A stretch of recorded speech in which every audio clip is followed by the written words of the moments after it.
This is the Spyderco leaf jumper, Bowler's K390. I've tested this K390 and I've tested other K390. I haven't seen any videos talking about this model, and it's become one of my favorites recently.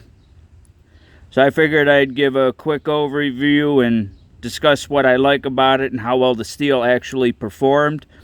Most of the time you always hear that it's going to perform amazing, it's going to have great edge retention. I've actually tested this out. I've tested the Stretch 2, I've tested the Police 4, I've tested the Delica, and most recently this, and they all pretty much line up all within each other. The handle itself reminds me of the Stretch. Doesn't have that forward finger choil, which I am a fan of. There's no jimping on the thumb ramp, which I think is a good thing.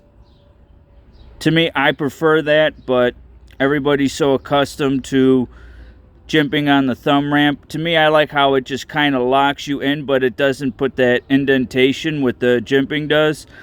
On models like the Mannix, I find myself pushing most of my thumb on the upper part of the scale, not on the thumb ramp itself. I normally don't put my index finger up high with that forward finger choil.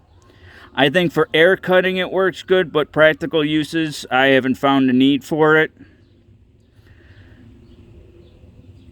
A little wider in pocket, a little bit bigger than the Delica. Roughly around the same size as the Andella. I bought the Andella and this at the same time, and the leaf jumper seems to win me over, at least, because I love the ergonomics of the Stretch.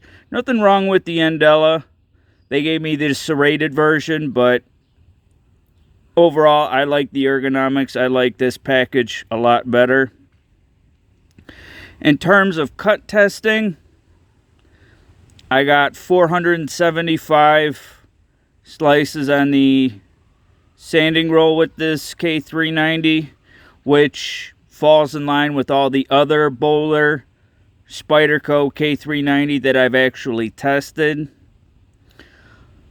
When I went to do the roll and the chop test, it passed the 60%. It got up to 76%.